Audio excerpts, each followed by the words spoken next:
Okay. So have you ever felt like, uh, like life is kind of like dealing you a bad hand, Oh, yeah.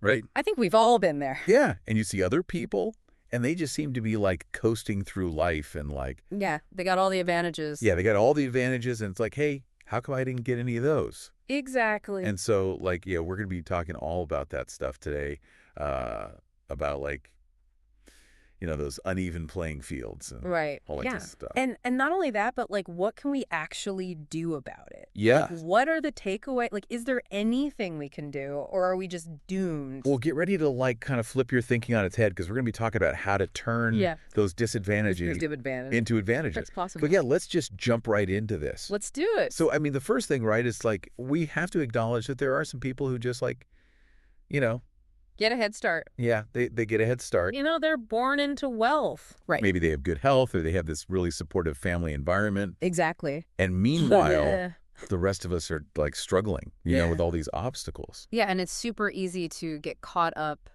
Oh, yeah. in that like Yeah, resentment and envy. totally.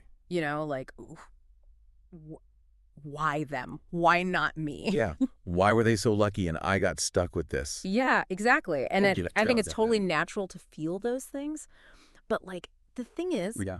the materials that we were looking at, they kind of suggested that Yeah. maybe we need to like shift our thinking a little bit. Absolutely. And instead of like getting stuck in that like, Yeah. oh, it's not fair. Woe is me. No, it's yeah. Victim mentality. Like, what if we like looked at it as like, okay, Yeah. this is like a secret weapon. What if this is actually my secret weapon? Yeah, this is my secret weapon. Yeah. Yeah. How do we do that though? How do we actually? Right. So that's the question. Yeah. So yeah. when you're coming from behind. When you have had to fight for every inch of progress, Yeah. you develop this grit. Yeah. You develop this resilience, this creativity, this determination Right. that people who haven't had to struggle might not even recognize. Yeah. It's almost like those are the things that you have to learn Absolutely. when you're coming from behind. Yeah, you got to learn them. You don't have a choice. And it's almost like a training montage. It is. It's like a real life training montage. Yeah. You're pushing yourself beyond your limits because you have to. Yeah. And so those skills get honed Yeah. in the fires of overcoming those obstacles. Yeah. And it makes me think about like, okay, so if someone who has had all of the advantages, Right. all the privilege, Yeah. they've never had to struggle. They've never had to stress. They might not even realize. They don't even know what they're missing. Yeah, like how strong they could be. Yeah. Yeah. And in fact, it might even lead to complacency. They might just sort of cruise along and never actually reach their full potential. Yeah. And I think that is a really interesting point because you're right. Yeah. Like they might not even have any idea of what you're missing. Right, because they've never had to push themselves. Right. They've never had to dig deep. So it's almost like the person who has had to hustle and like, claw their way. Scrappy. Yeah, the scrappy person. Yeah. They end up developing these like sharper problem-solving skills. Exactly. They've had to figure things out for themselves. Right. Because they haven't had anyone to like. Right. There's no safety net. Yeah. There's no safety net. There's no one there to like, bail them out. They can't just phone a friend. Yeah, exactly. They got to figure it out. So they have to figure it out on their own. Yeah, and that makes them resourceful. Yeah. It makes them resilient. So let's talk about this example that was in the source material Yeah. about natural intelligence. Oh, yeah, this is a good one. So you have someone who's like naturally intelligent. Right. They've always been the smartest person in the room. Right. They don't have to study. They just like ace every exam. Yeah, they get it. They get it right away. But the thing is, like you said, they've never had to They've never had to work for it. work for it. Yeah. So when they actually hit a wall and it's like, what do I do now? yeah, what do I do now? I don't know how to struggle. Yeah. And they don't have that, like, They don't have the grit. yeah, the grit to push through it. They don't have the experience of having to overcome those obstacles. They might just give up.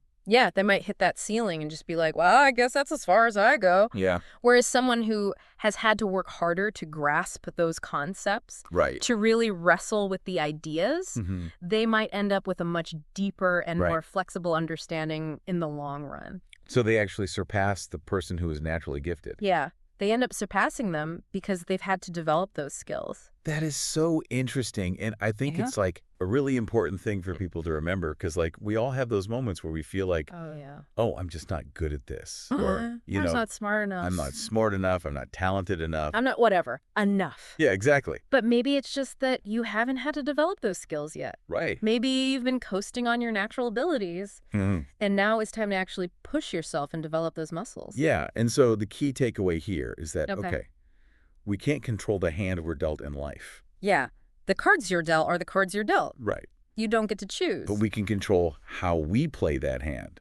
That's the thing. You have control over how you play the game. Yeah. So instead of being like, oh, woe is me, I got dealt a bad hand. Yeah. It's like, all right. Watch this. Yeah, watch this. I'm going to turn this 2 into a wild card. Yeah. I'm going to make this work. So how do we actually do that, though? So it all starts with a shift in perspective. Okay. Instead of focusing on what you lack, focus on the strengths that your challenges have forced you to develop.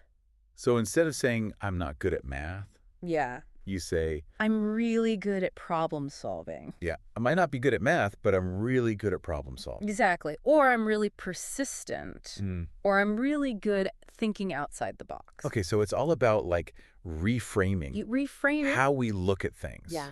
And I think it's also important to remember that like success isn't just about the end goal, It's not just about the destination. right? It's about the journey It's about the journey and the skills that you acquire along the way. and who you become along the way. Yeah, who you become. That's the real prize. I love The that. journey is the reward. Yeah, the journey is the reward. Cheesy but true. Yeah, but so true. Yeah. Okay, so to wrap things up, Okay. our circumstances don't define our potential. No, they don't. They shape the path that we take. They shape the path and they shape us. So my question for you out there listening is this. Think about a time when you had to overcome a really big obstacle in your life. Yeah. And what did you learn about yourself during that process? What strengths did you discover? What strengths did you discover? That you might not have known you had. And how can you use those strengths to like continue to navigate Yeah. this crazy journey called life? How can you turn those perceived weaknesses into your superpower? Into your superpowers, yeah. That's what I want to know. That is a great question. Thanks. Thanks for joining us, See ya. and we'll see you next time. Bye. Bye.